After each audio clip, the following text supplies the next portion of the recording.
Today, the United States military continues to carry out large-scale combat operations in Iran to eliminate the grave threats posed to America by Dunia kembali menahan napas, Timur Tengah membara di bawah komando Presiden Amerika Serikat ke-47 Donald Trump. Namun, ada satu pertanyaan besar yang menghantui para pengamat internasional. Apa sebenarnya rencana akhir Trump untuk Iran? Sejak serangan besar-besaran dimulai pada akhir Februari 2026, pernyataan sang presiden seolah menari di atas bara api. Kadang ia bicara soal perdamaian, kadang ia mengancam kehancuran total. Hari ini, ia bilang perang sudah menang, besoknya ia kirim pasukan tambahan.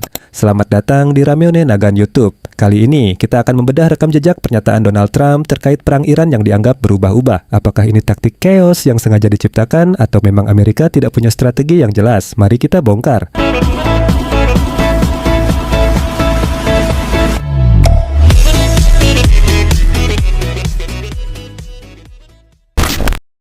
Kita ingat betul bagaimana Trump berkampanye. Ia mengejek pendahulunya karena menjerumuskan Amerika ke dalam perang tanpa akhir di Timur Tengah. Ia bangga menyebut dirinya sebagai satu-satunya presiden dalam puluhan tahun yang tidak memulai perang baru. Namun, memasuki awal 2026, narasi itu berubah drastis. Setelah mengeklaim adanya ancaman nuklir yang mendesak, Trump meluncurkan Operation Epic Fury. Dari sosok yang anti-intervensi, ia berubah menjadi panglima yang memerintahkan serangan langsung ke jantung Teheran. Para kritikus menyebut ini sebagai ironi terbesar. Bagaimana mungkin seseorang yang berjanji memulangkan pasukan justru memulai konflik paling berisiko di abad ini?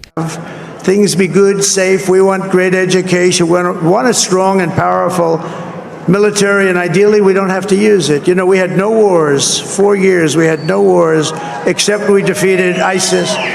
We defeated ISIS in record time, but we had no wars. They said, he will start a war. I'm not going to start a war. I'm going to stop wars. Mari kita lihat garis waktu pernyataannya yang membingungkan. Pertama, soal tujuan perang. Pada hari pertama serangan, Trump menyatakan tujuannya adalah melindungi Amerika dari ancaman nuklir. Namun, hanya beberapa hari kemudian, ia menghimbau rakyat Iran untuk mengambil alih pemerintahan mereka. Sebuah sinyal kuat untuk regime change atau pergantian kekuasaan. Padahal sebelumnya, ia berkali-kali bilang tidak tertarik menggulingkan pemerintahan negara lain. Imminent threats from the Iranian regime, a vicious group of very hard, terrible people. Kedua, soal durasi konflik. Pada awal Maret, Trump memprediksi operasi ini hanya butuh waktu 4 hingga 5 minggu. Namun, saat ditanya wartawan apakah akan selesai dalam minggu ini, ia menjawab tidak. Bahkan, ia mengancam akan menyerang pembangkit listrik sipil jika Selat Hormuz tidak dibuka dalam 48 jam. Di satu sisi, Trump mengeklaim melalui Truth Social bahwa perang sudah dimenangkan dan musuh sudah hancur lebur. Tapi di sisi lain, Pentagon mengonfirmasi pengiriman ribuan pasukan tambahan ke wilayah konflik. Jadi, mana yang benar? Menang atau justru baru mulai?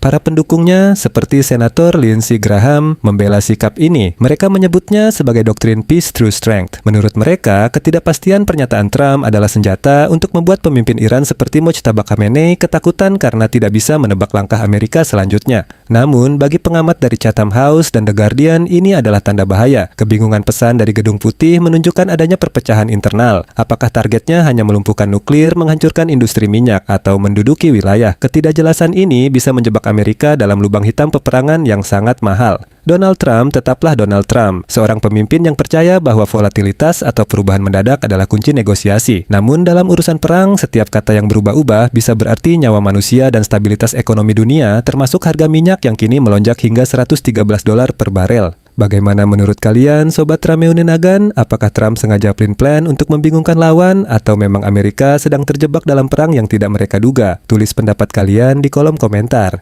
Jangan lupa klik like, subscribe, dan nyalakan lonceng notifikasi untuk terus mendapatkan update informasi tajam dari seluruh dunia. Sampai jumpa di video berikutnya.